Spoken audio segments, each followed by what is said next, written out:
¡Ey, ey, ey, ey! Por ahí hace unos 300 millones de años había un solo continente y podrías haber caminado desde lo que hoy es América hasta África. ¡Ay, no las creías! La respuesta a esto y otras cosas más en el episodio de hoy.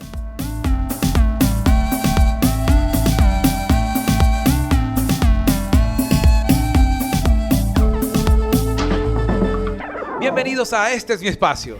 El programa que enciende la chispa de tu curiosidad. Este es mi espacio es una iniciativa de la Gobernación del Atlántico que a través de su Secretaría de Educación Departamental brinda la oportunidad de llevar contenido entretenido de una manera fresca, dinámica y divertida. Y en esta oportunidad nos acompaña en la mesa de trabajo Andrea López y Haider Utria, su servidor Jorge Salazar.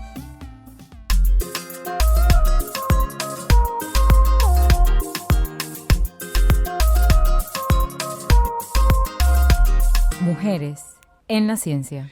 Y en el episodio de hoy, como siempre, hablaremos de una mujer maravillosa, una mujer que sus aportes fueron fundamentales para la generación del nuevo conocimiento científico y de algo que hasta ese momento era difícil de entender por el acceso y por los peligros que eso podía suponer.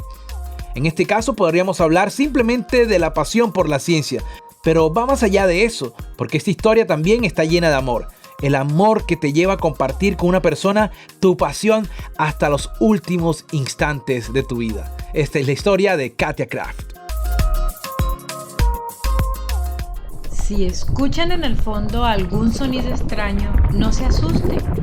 Es el sonido de la lava, caliente y ardiente. ¿Alguna vez han soñado con ser científicos que van donde hay una catástrofe natural para tomar datos o filmar? Eso suena a una aventura peligrosa. Y así fue la vida de Katia Kraft.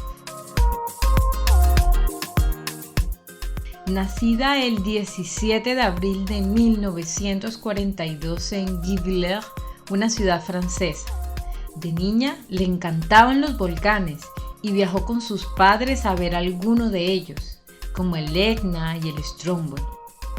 Con su compañero, el vulcanólogo Mauricio Kraft, fueron pioneros en fotografiar y filmar volcanes, en muchas ocasiones a poca distancia de la lava.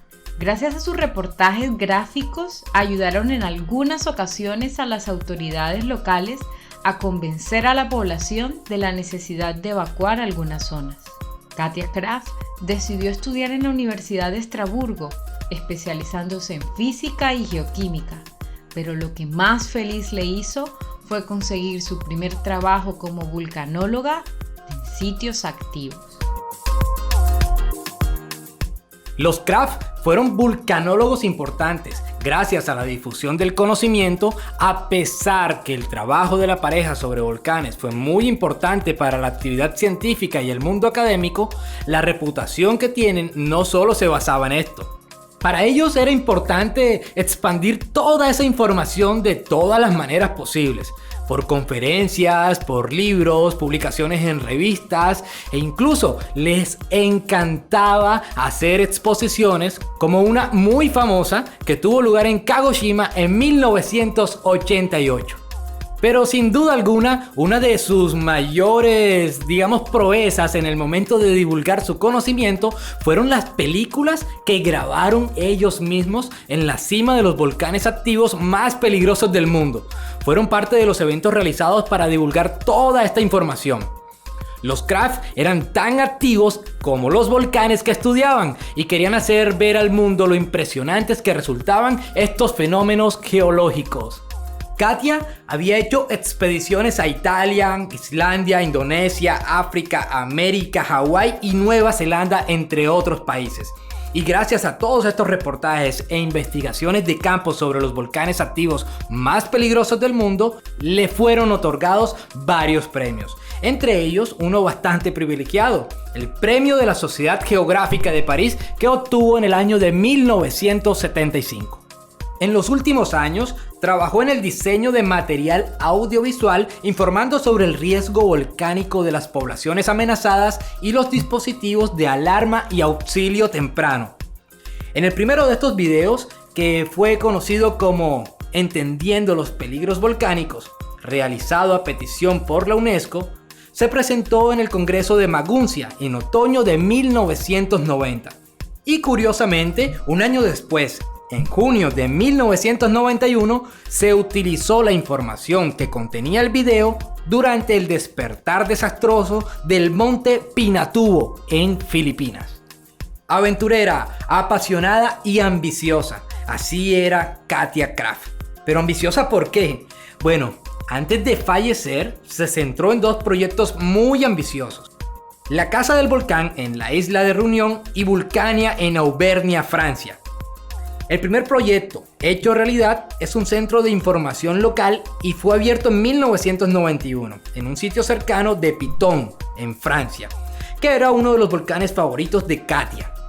El segundo proyecto se puso en marcha a finales de 1986 y es un parque de atracciones situado en el Parque Natural de los Volcanes de Auvernia.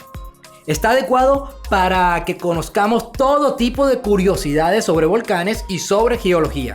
Es un lugar perfecto en el que el maravilloso legado de Katia Kraft se presenta para el deleite de todos los amantes de los volcanes. Sin embargo, su pasión le llevó a sufrir un terrible accidente. Durante casi 25 años, Katia y Maurice Kraft estaban listos para coger el primer avión en cuanto un humo sospechoso anunciaba el despertar de un volcán. Y así sucedió. En el año de 1991, cuando se juntaron con Harry Glicken, famoso vulcanólogo estadounidense, con la esperanza de capturar una vez más la agonía de fuego del monte Unzen, y desgraciadamente el 3 de junio un flujo piroplástico les atrapó junto a Glicken y otros 40 periodistas que allí se encontraban.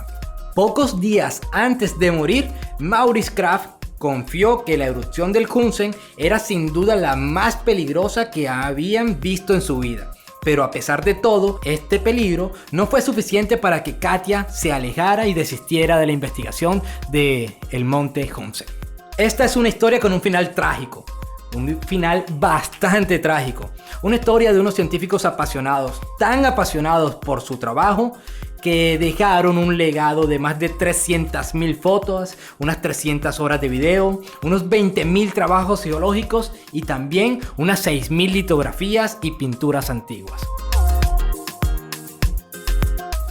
Esta historia de Katia Kraft nos recuerda que no solamente es importante trabajar en la búsqueda del nuevo conocimiento. Ya hemos hablado de una frase célebre de un famoso divulgador científico, Carl Sagan, y es que si estás enamorado de alguien, a la larga quieres que todo el mundo lo sepa. Esa era la vida de Katia Kraft y su pareja de aventuras y de conocimiento. Katia nos enseñó que no solamente la academia tiene que informarse con esta generación de conocimiento, sino también la comunidad en general, porque a la postre son ellos quienes se van a beneficiar no solamente con lo asombroso de este mundo de la vulcanología, sino las vidas que podría salvar esta información. La historia también se puede resumir en el amor de hacer las cosas que amas, hacer las cosas que disfrutas y dar la vida literalmente por ellas. Esto fue la historia de Katia Kraft.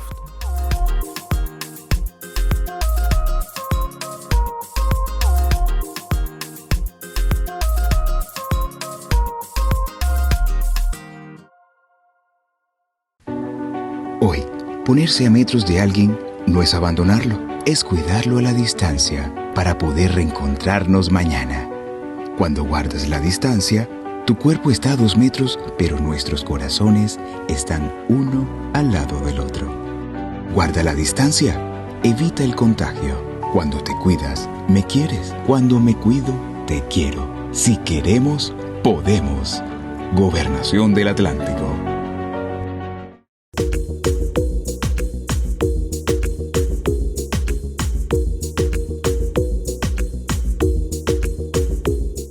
En esta sección hablaremos de investigaciones científicas que pueden rayar en lo absurdo, inverosímil y tal vez en lo ridículo. Esto es... ¿Dónde lo viste? En esta primera investigación hablaremos de un dato bien chévere, bien mono, bien bacanísimo, y es sobre las placas tectónicas. Las placas tectónicas nos recuerdan que como da vueltas la vida, no solamente la vida, sino el mundo cambia, choca y es tan dinámico que siempre está en constante cambio. Así fue, hace millones y millones de años existió una sola tierra, un solo supercontinente llamado Pangea, y esta etimología nos recuerda a Pan, que significa todo, y Gea, que significa la tierra. Pangea, todo junto, todo chévere, todos unidos como deberíamos estar. Y ahora vamos a conocer más detalles de este dato súper curioso. Había una vez un gran científico que sabía de astronomía, de meteorología, geofísica, biología y que, además de todo esto, se lanzaba a varios paseos en globo aerostático y expediciones al Ártico. De nombre Alfred y apellido Wegener, tan osado era este grandioso científico que hasta la teoría que propuso sobre los movimientos de la Tierra, conocida como la deriva continental, era demasiado avanzada para su época. Tanto que no fue aceptada hasta casi 50 años después de ser presentada por primera vez. Entre lo que proponía se encontraba la inconcebible idea de que en el pasado todos los continentes estaban unidos en un gran territorio llamado Pangea. Tal fue su afán por encontrar suficiente evidencia que en su última expedición a Groenlandia, el 1 de noviembre de 1930, día que cumplía 50 años, desapareció en medio de una tormenta. Y fue así como este extraordinario héroe de la ciencia nunca se enteró que sus contribuciones servirían en el futuro para sentar las bases de lo que ahora conocemos como la teoría de la tectónica de placas. Sí, esa que explica cómo la Tierra bajo nuestros pies se mueve y cómo ese movimiento es responsable de muchos de los fenómenos que nos afectan, como volcanes, terremotos, tsunamis y hasta la creación de cadenas montañosas. La hipótesis de Wegener decía que los continentes actuales podrían haber estado unidos con anterioridad, por la manera en que parecen encajar sus formas, y es que hasta un chico de kinder se da cuenta que la forma que tiene la costa de África encaja perfectamente con la forma de América Central y del Sur. Esto lo vio Wegener y de hecho buscaba una explicación para esto. Esta hipótesis fue denegada para el momento por la comunidad científica, y es que carecía de una explicación y quedó como una hipótesis interesante, pero que no se había demostrado. Pudo explicarse hasta los años 60 gracias a la teoría geológica sobre la tectónica de placas, la cual explica cómo las placas que sustentan a los continentes se desplazan a lo largo de millones de años en la historia geológica de nuestro planeta Tierra.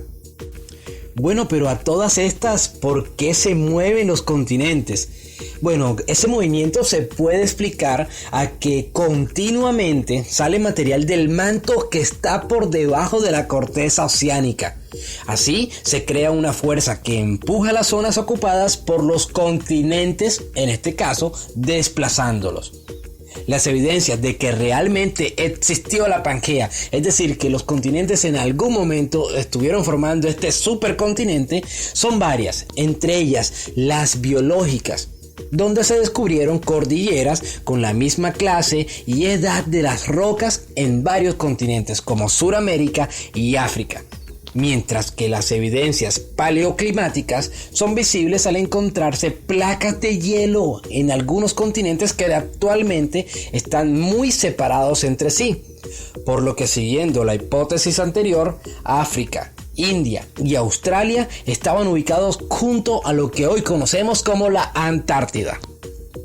Es por eso que es muy importante recalcar que la mayor contribución de Wegener fue realizar una organización sistemática de todas estas ideas, teorías y evidencias que arrojaban áreas como la paleoclimatología, la geología y la biología. Todo este estudio culminó en la publicación de 3 artículos que en 1912 darían ese primer paso en pro de la teoría de la deriva continental. Esta obra se le conoció como El origen de los continentes. Y los avances científicos en esta rama en los últimos años arrojan cifras que nos hacen mucho más digeribles el saber cómo se mueven y comportan los continentes. Algunas cifras como el movimiento o la velocidad del movimiento de las placas, que es muy parecida a la velocidad a la que crecen nuestras uñas, es decir, entre 5 a 10 centímetros por año. A esta velocidad, en millones de años, nuestro planeta Tierra tendrá una forma totalmente nueva. O eso es lo que creen algunos geólogos, que desde ya llaman a un futuro nuevo supercontinente como Amasia. ¿Y ustedes, chicos, cómo imaginan que será nuestro planeta en algunos millones de años? ¿Dónde lo viste? Hey, algunos de nuestros sentidos funcionan como si fuesen sensores para captar información de todo nuestro entorno. ¿De qué color es mi vestido? ¿Qué canción es esta? Sentidos como la vista, la audición, mediante los cuales somos capaces de percibir e interpretar la información contenida en ondas electromagnéticas y acústicas. Son un ejemplo de lo que llamamos percepción remota. Suena interesante eso que dices, pero explícamelo mejor. Para conocer la geografía de un continente o país, se emplea el uso de mapas para conocer su hidrografía, relieve o división política. Hoy día, gracias a la tecnología satelital empleada en la toma de imágenes desde el espacio de diferentes lugares del planeta Tierra, hemos podido tener pleno conocimiento de lugares que habían sido imposible explorar antes. Esta técnica o procedimiento de tomar información respecto a un objeto o proceso por el análisis de los datos obtenidos mediante un sensor o instrumento que no está en contacto físico con el objeto observado. Eso quiere decir que no tenemos que tocar algo para saber qué temperatura es, por ejemplo. Ya hay instrumentos que nos dejan saber la temperatura de algo sin físicamente tener contacto directo con él. Le llamamos a esto percepción remota. Nosotros a diario estamos haciendo percepción remota con nuestros oídos y con la vista. Bueno, yo creo que entonces la percepción remota trae algunos beneficios para el hombre. ¿Sabes cuáles son? Pues sí, Andrea, y de hecho, más allá de tener imágenes que nos ilustran la majestuosidad de nuestro planeta, hoy en día la tecnología satelital ayuda a la humanidad al estudio de los problemas del medio ambiente, entre otras cosas. Entre los problemas más importantes que enfrenta y deberá enfrentar la humanidad están el cambio climático global, la destrucción de la capa de ozono, la lluvia ácida, la formación oxidante fotoquímica, la desertificación y la deforestación. Y teniendo en cuenta todas estas, variables o incógnitas que tenemos de nuestro planeta, es en este momento donde la tecnología de los satélites que observan la Tierra desde el espacio entra a tener un rol bastante importante en estas investigaciones. Los asentamientos humanos en su relación con los fenómenos geológicos también tienen muchísimo que ver con la percepción remota que pueden arrojar los satélites de investigación que ahora mismo están girando en torno a nuestro planeta. Aviones dedicados a la astrofotogrametría. Casi que no digo esta palabra, pero no es más que tomar fotos desde el cielo para hacer mediciones correctas en tierra. Es bueno conocer la aplicabilidad de la percepción remota. Presta grandes beneficios. Por ejemplo, Colombia es un país con una geografía difícil y contar con satélites mejoraría óptimamente el trabajo que se realiza.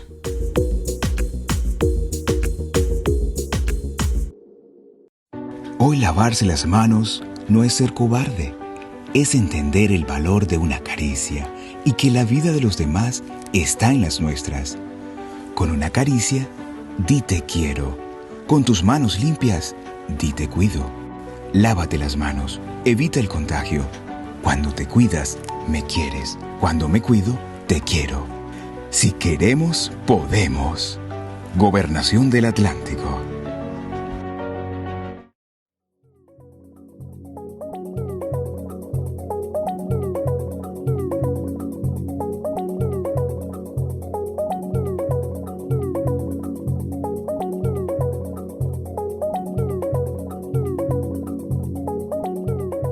ahora, en una de las secciones que más nos gusta, porque aprenderemos el por qué la astronomía ha sido tan especial y ha llamado tanto la atención de casi todas las civilizaciones que han existido sobre la faz de la Tierra. Con ustedes, el profe Alf nos va a fascinar con todo esto que tiene para contarnos el día de hoy.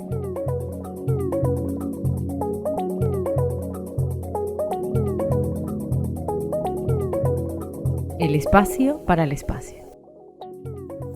Hola amigos, soy el profe Alf. En emisiones anteriores hemos hablado de la Tierra, pero en esta ocasión abordaremos un enfoque diferente. Hoy valoraremos y apreciaremos algunas de las fuerzas violentas que han moldeado nuestro mundo.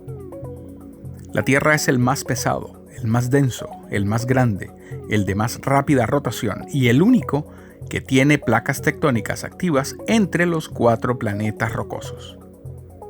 Su forma no es realmente esférica, sino la de un esferoide oblato, o sea, una esfera que ha sido ligeramente aplastada en los polos. Además, su superficie es muy irregular, presentando toda clase de relieves desde el fondo de los mares hasta las cumbres de las montañas más altas. La intensa dinámica de la Tierra deriva de su estructura interna, que mueve las placas tectónicas y genera su campo magnético. Pero también es producto de su inigualable atmósfera, de la que hablaremos en otro programa.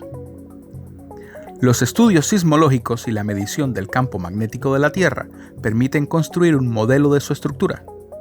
Si pudiéramos partirla a la mitad, veríamos que tiene capas concéntricas perfectamente diferenciables, como las de una cebolla. Comencemos a verla desde el centro. La zona más interna es el núcleo, también llamado endosfera, que a su vez está dividido en dos: un núcleo interno sólido y uno externo líquido. En ambos casos, pueden estar compuestos de hierro con concentraciones más bajas de níquel, iridio y osmio, y aún menores cantidades de azufre y oxígeno. La mayoría de los científicos acepta la idea de que el movimiento de los fluidos del núcleo externo, en combinación con el efecto causado por la rotación de la Tierra, son los causantes de la existencia de un campo magnético. La siguiente capa es el manto, que conforma más del 80% del planeta, formado principalmente por rocas con altas concentraciones de minerales de hierro y magnesio. Al igual que el núcleo, el manto está dividido en dos, aunque sus separaciones son menos obvias. En primer lugar, encontramos el manto inferior, una zona que comprende desde los 665 y los 3.548 kilómetros de profundidad, con materiales en estado sólido y de altísima presión, con temperaturas que aumentan con la profundidad desde los 1000 hasta los 3000 grados Celsius. Más cerca de la corteza está el manto superior, que va desde su límite más externo en la discontinuidad de Mojo a una profundidad media de 35 kilómetros hasta los 665 kilómetros de profundidad. Sus componentes se comportan simultáneamente como sólidos y como líquidos, generando un movimiento lento en las placas tectónicas. Finalmente encontramos la corteza terrestre, la capa sólida y delgada donde habitamos, que comprende desde la superficie hasta los 35 kilómetros o más de profundidad en la corteza continental y apenas los 8 kilómetros en la corteza oceánica. La corteza, junto con la capa más externa del manto superior, conforman la litosfera.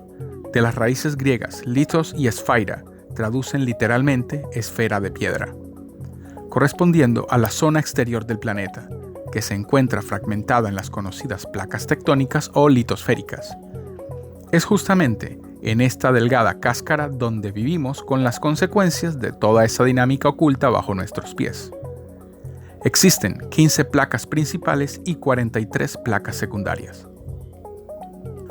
Los límites entre las placas se clasifican de acuerdo al movimiento de una placa con respecto a otra.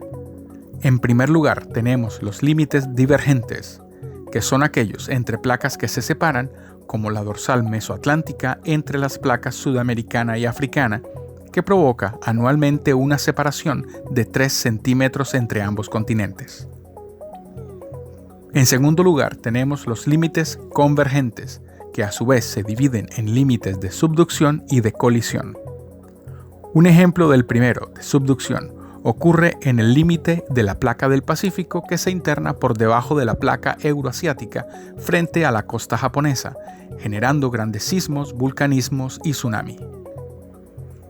El ejemplo más conocido de límites por colisión lo vemos entre las placas indo-australiana y euroasiática, que chocan una contra la otra y como consecuencia crecen las montañas de la cordillera del Himalaya, haciendo que el monte Everest, la montaña más alta del mundo, se mueva 4 centímetros hacia el noreste y crezca 3 milímetros por año. Por último, tenemos los límites de fricción, como la falla de San Andrés, límite entre las placas norteamericana que se mueve hacia el norte y la del Pacífico que se mueve hacia el sur. Para determinar la fuerza de un sismo, los geofísicos han establecido diferentes escalas. La más reconocida es la escala sismológica de Richter, que designa movimientos telúricos con magnitudes entre 2 y 6,9, y la escala de magnitud de momento que coincide y continúa con los parámetros de la escala de Richter para terremotos con valores superiores a 7. Es frecuente ver actividad tectónica cerca de los límites de las placas, como ocurre en el Cinturón de Fuego del Pacífico, que representa la mayor parte del límite que rodea la enorme placa oceánica del Pacífico. Por esto, no es raro escuchar noticias de terremotos y volcanes activos en los países localizados a lo largo de este anillo, como en Chile, Costa Rica, Guatemala, México, Japón, Filipinas y Nueva Zelanda, entre otros. Además, esta placa contiene notables puntos calientes en su centro como los que dieron origen a las islas de Hawái y otros archipiélagos volcánicos. Colombia se encuentra principalmente en la placa sudamericana, que limita con la de Nazca por el Océano Pacífico y con la microplaca de Panamá en el departamento del Chocó. En el noroccidente se encuentra el límite entre las placas sudamericana y del Caribe. Sobre esta última, Colombia tiene territorios marítimos en los que sobresale el archipiélago de San Andrés, Providencia y Santa Catalina. Ahora que ya conoces más sobre la dinámica de la Tierra, ¿qué es lo que más te ha llamado la atención? Reunámonos de nuevo y tratemos otro tema interesante.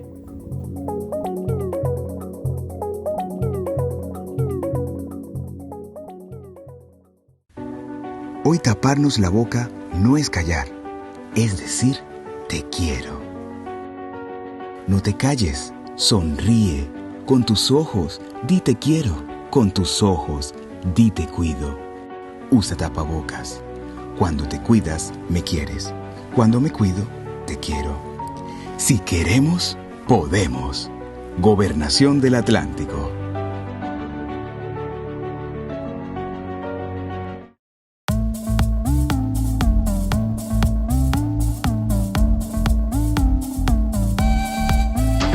Mujeres en la ciencia que hicieron, por supuesto, aportes muy especiales en el campo de la investigación y de este desarrollo de la curiosidad. ¿Dónde lo viste?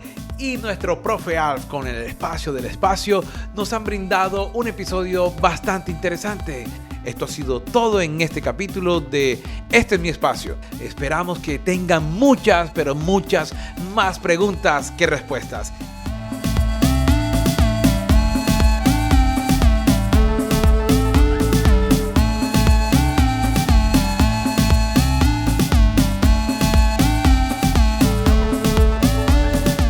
Esta es una iniciativa de la Gobernación del Atlántico que a través de su Secretaría de Educación Departamental ha querido llevar estos contenidos de una manera fresca, amena y divertida. Esto ha sido todo en esta oportunidad y nos vemos en la próxima.